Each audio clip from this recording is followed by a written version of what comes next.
এখানের পরিবেশটা দেখুন কত সুন্দর। কি সুন্দর দৃশ্য, দেখলেই প্রাণ জুড়িয়ে যায়। গাইস, বিকালবেলা আমরা ঘুরতে বের হয়েছি আমাদের পাশের গ্রাম। এইটা দেখুন, এই যে কি সুন্দর পাট হয়েছে। আর সকালবেলা প্রচুর বৃষ্টি হয়েছে।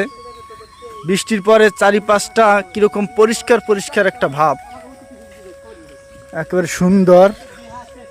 তো আমরা সবাই মিলে এই যে হাঁটতে বের হয়েছি। অনেক দিন এইভাবে হাঁটা হয় না।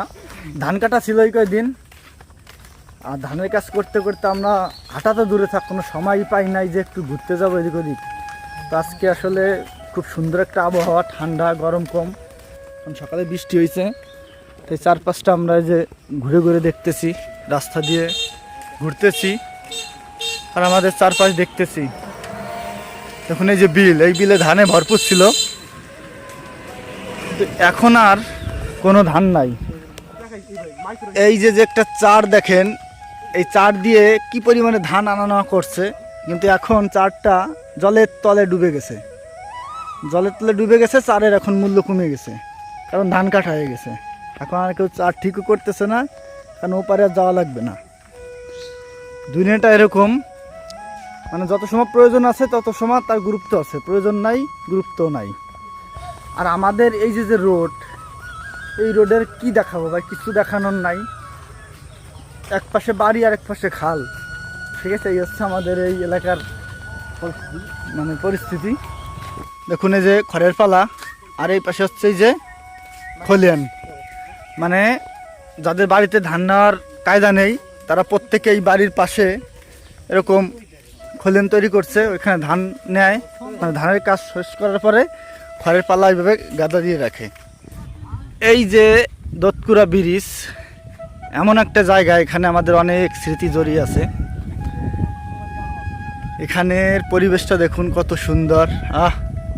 কি সুন্দর দৃশ্য, দেখলেই প্রাণ জুড়িয়ে যায়।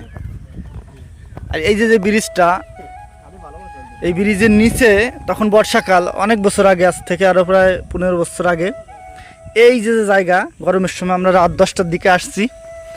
আসার পরে এই যে এখানে মানে এত গরম পড়ছে যে আমরা ওই রাতের বেলা এখানে স্নান করতে নেমে গেছি। গামছা ছিল মাত্র একখান, আর মানুষ ছিলাম আমরা প্রায় 9 জন।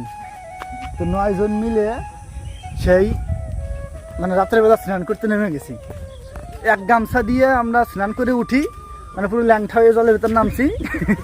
স্নান করে উঠি, এক একজন মুছে টুছে আবার এক একজন ওঠে, জামা প্যান্ট পরে আবার ওঠে। এই যে সেই জায়গা, এই যে কি জায়গা, কি মিস করি এখন এই জায়গাগুলোকে। অনেক মনে পড়ে আসলে সেই দিনের কথা। পরিবেশটা দেখুন কি সুন্দর। ওই দূরে গরু ঘাস খাচ্ছে, ওই যে দেখেন। না, মানুষ নাই তো না এইখানে। যে অনেক বাড়ি ঘর আছে এখন, তখন ছিল না আর কি।